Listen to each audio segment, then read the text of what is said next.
the world that your parents grew up in and the world that you are growing up in are very different from each other. Until the 1990s, most goods like cars, clothes, television sets and cold drinks were limited and produced in India itself. Today, however, there is a wide range of options for the products that you can buy. From clothes to cold drinks, cars to television sets, and almost everything else, the choice is immense. One of the main reasons for such rapid transformation from hardly any choice to wide-ranging availability of the latest models of products is the coming together or the integration of production, trade, investment, and markets from different parts of the globe. Behind the integration of production, trade, investment, and markets lay the rise of multinational corporations, or MNCs, from about the middle of the 20th century. The seeds of such MNCs were sown during colonial times. In the 18th and 19th centuries, companies like the British East India Company and the Dutch East India Company had their headquarters in Europe. Nevertheless, the companies also operated in the colonies in Asia, Africa, and other parts of the world. Even after the rule of the colonies was taken over directly by the mother countries, the link between the colonizers and the colonies remained. However, there was a crucial difference between production then and production by the modern MNCs. Goods were produced largely inside the boundaries of individual countries. Colonies such as India produced raw material as well as foodstuff and exported them to Britain. In return, it imported finished goods from Britain or other European countries. The colonies and the mother country were linked to each other through trade. Production still occurred within the boundaries of a country.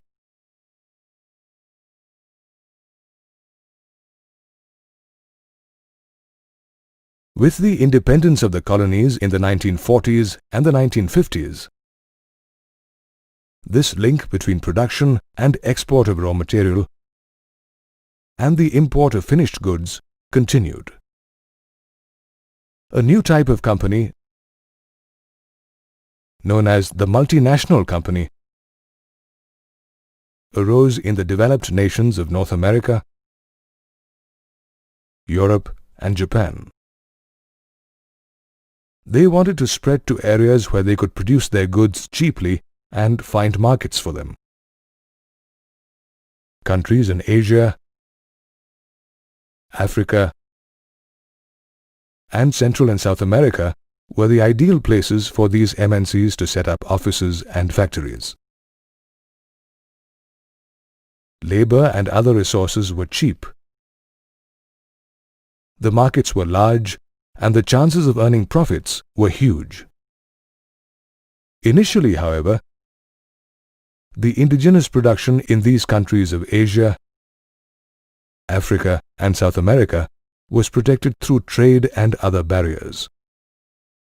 However, most of these countries gradually liberalized their policies, just like it happened in India in the 1990s. After liberalization, MNCs were able to enter Asian, South American, and African countries to exploit their cheap labor and large markets. Thus began a process of globalization, where the MNCs produced and marketed their products globally, often separating the process into small portions. For instance, a company may manufacture its basic components in an area where labor is cheap. It may assemble the goods at another location that is close to the developed markets. And it may have its call centers at a location where English is already a spoken language. By having access to cheap labor and resources and using the spread-out method of production, MNCs can produce their goods at half the cost that they would have otherwise. This means that they make enormous profits. There are many factors that MNCs take into account while setting up factories and offices for production in a country. MNCs look for proximity to markets where they can sell their products. Another major factor is the availability of cheap labor, both skilled and unskilled,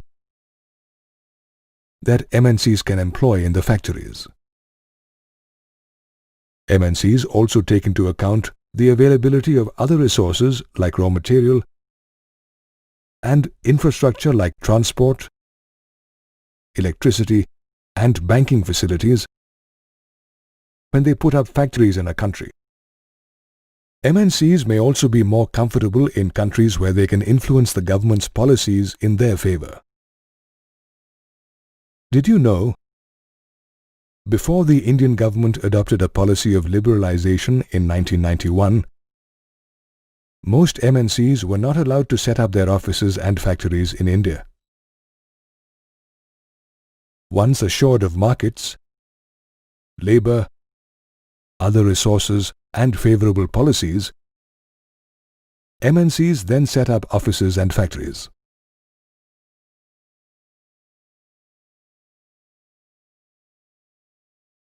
To set up these offices and factories, MNCs buy land, machinery, and other equipment that is required. This is known as foreign investment. MNCs invest in foreign countries because they hope to make profits. MNCs follow several modes of foreign investment in countries like India. MNCs sometimes collaborate with local companies. In such partnerships, MNCs benefit from the local knowledge and contacts of the local company.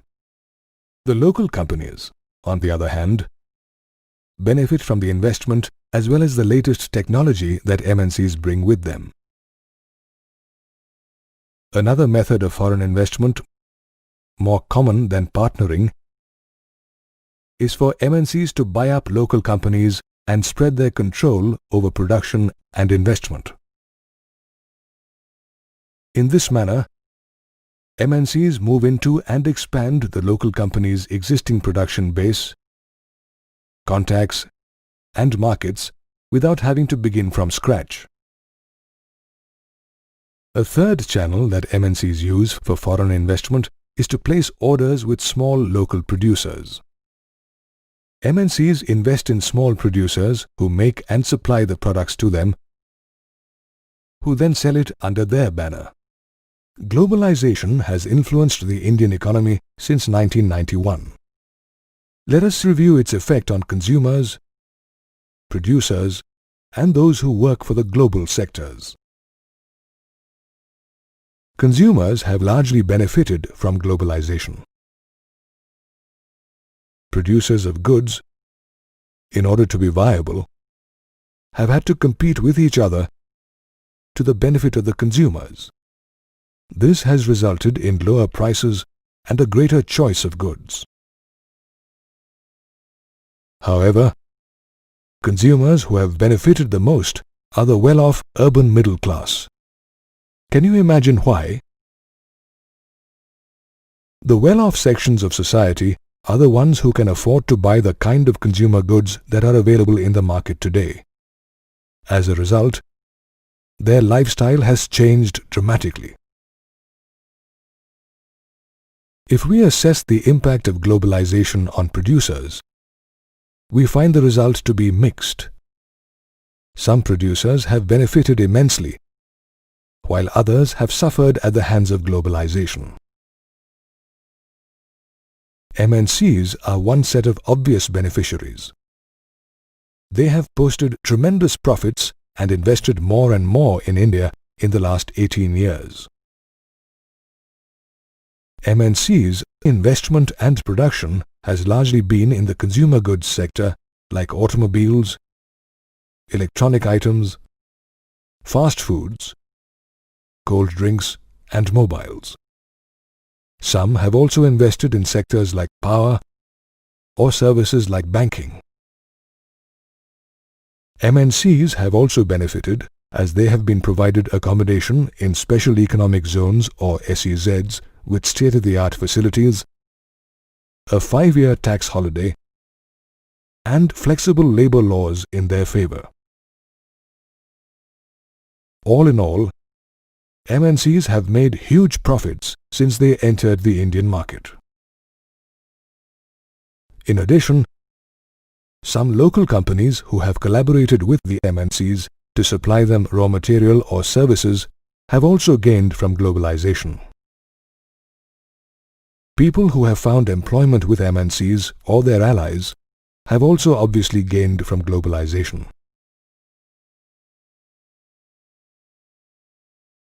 Some big Indian companies like Tata Motors, Ranbaxy, and Asian Paints have emerged as multinationals by spreading their operations worldwide. Thus, they have seen positive results from the competition with MNCs and globalization. IT-based companies like business process outsourcing companies or BPOs or call centers are another set of gainers. Other companies provide cheap data entry, accounting, and administrative services to companies abroad. They also have had a successful stint because of global access. Until now, we have largely considered the positive impact of globalization. However, not everybody has benefited from globalization. MNCs have invested in the latest technology and production methods and raised their production standards.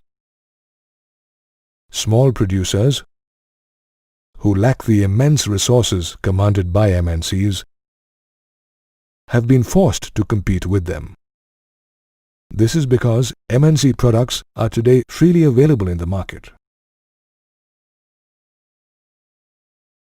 Some small producers who were hit the worst by MNC competition include dairy products, toys, vegetable oils, capacitors, batteries, and so on.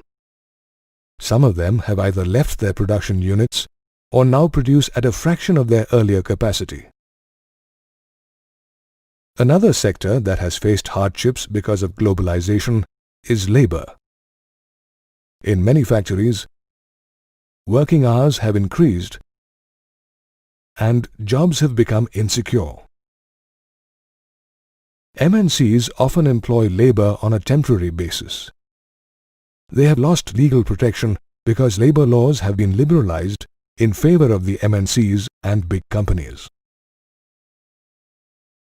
Laborers in most companies have to work overtime to earn their livelihood, while the MNCs are making huge profits by reducing labor costs.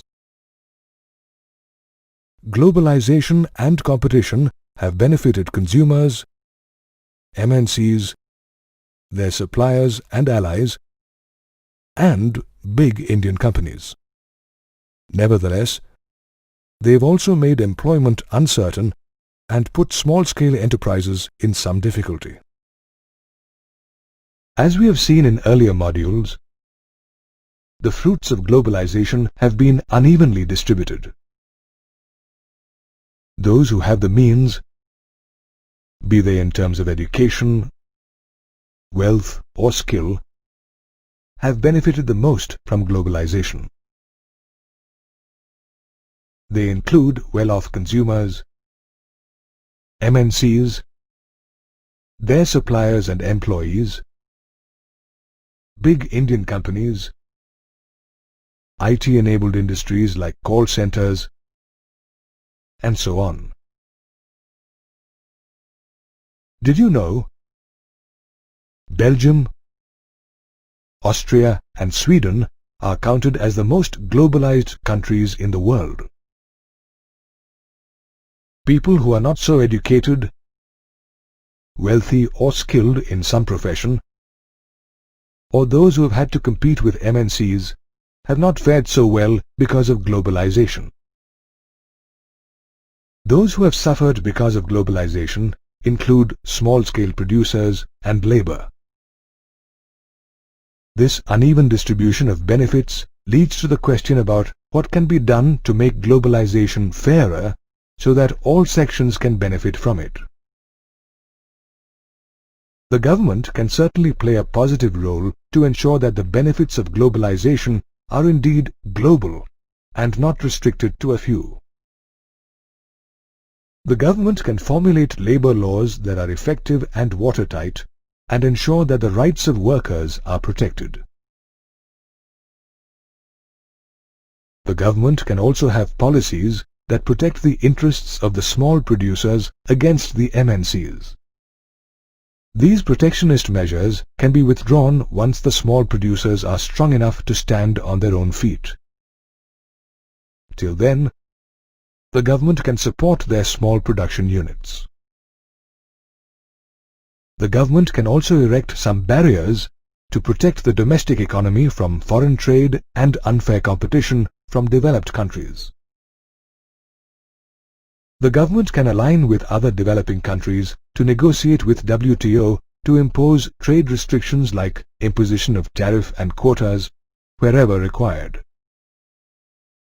However, more and more people are coming to realize that it is not the responsibility of the government alone to formulate policies and negotiate to protect the rights of its small producers and laborers. In the past few years, people from various walks of life, including students, teachers, workers, small producers and professionals, have come together. Did you know the World Social Forum is a forum that meets periodically to highlight the problems that the common people face as a result of globalization? It met at Mumbai in 2004. Demonstrations are common against the unfair trade policies that are often encouraged in the name of globalization. Such demonstrations have even managed to influence some changes in the WTO's policies regarding free trade. It is time to move forward to achieve a fair globalization for all. The government's policies, as well as the people's initiative, are required to achieve such a globalization.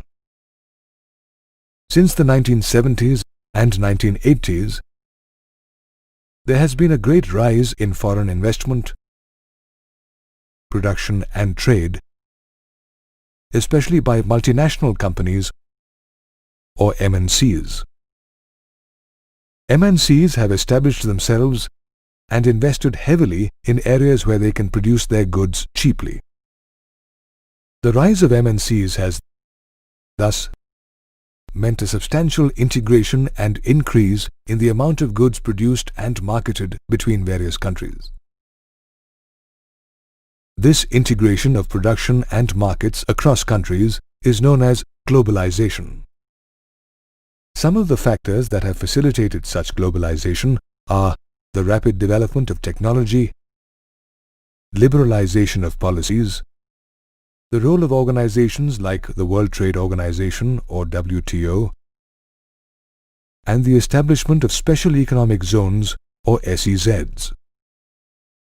There have been rapid strides in technology, especially in the fields of transportation, information and communication in recent years. The means of transport are more abundant. Goods carriers are faster and are able to carry higher volumes of goods across greater distances. This means that bulk goods produced by MNCs can be exported faster at lower costs. Information technology has spread widely in recent years, and services like electronic newspapers and call centers to serve MNCs are a common factor in today's world. Sophisticated communication facilities like the Internet, electronic mail, and voicemail have made sharing of information much faster. Therefore, technologies have connected the whole world and made globalization easier. Apart from the rapid rise of technology, liberalization in the policies of the government has also been a major factor that has aided globalization in countries like India. After independence, the Indian government had deliberately set up trade barriers against the import of foreign goods and investment. This was to protect the newly emerging Indian industry against foreign competition. However, after 1991, when India adopted its new economic policy, the tariffs and trade barriers were largely removed, and the policies were liberalized. Indian manufacturers competed with foreign producers, and Indian products were forced to improve in quality. Foreign companies set up production centers and offices in India. Thus, the liberalization of foreign trade and production also opened India to global influences. The WTO has pushed for liberalization and removal of tariffs by countries like India. Organizations like the WTO are of the view that barriers to foreign trade and investment are harmful and therefore must be abolished to make international trade free. The WTO began with the initiative of the developed nations. With 153 member states in 2008, it establishes rules regarding international trade and often favors the developed nations in its policies. Did you know? The WTO was formed in 1995 in Geneva, Switzerland. Its official languages are English, French, and Spanish, and in 2008, the WTO had an official budget that amounted to 180 million Swiss francs, which is approximately 163 million US dollars. It has a staff of 625 members. The WTO Director General is Pascal Lamy. It has been observed that developed countries often retain trade barriers and subsidize agricultural production. On the other hand, WTO frequently pressurizes developing countries to follow liberal policies on foreign trade. Hence, the WTO has been instrumental in pushing free trade and liberalization policies in countries like India. In this manner, it has aided globalization. To attract foreign global investment, the Indian government has set up various special economic zones or SEZs. Did you know? Special economic zones were first set up in China in the 1980s. Among the most successful of the Chinese SEZs is Shenzhen, which developed from a small village into a city with a population of over 10 million within 20 years. The SEZs are provided world-standard facilities like uninterrupted electricity and water supply, good road access, transport, storage, and recreational and educational facilities. The companies that establish offices in SEZs also get tax exemption for 5 years. The government has also undertaken certain other measures to attract foreign investment and aid further globalization. For instance, labor laws have been made flexible to enable foreign companies to reduce labor cost and make higher profits.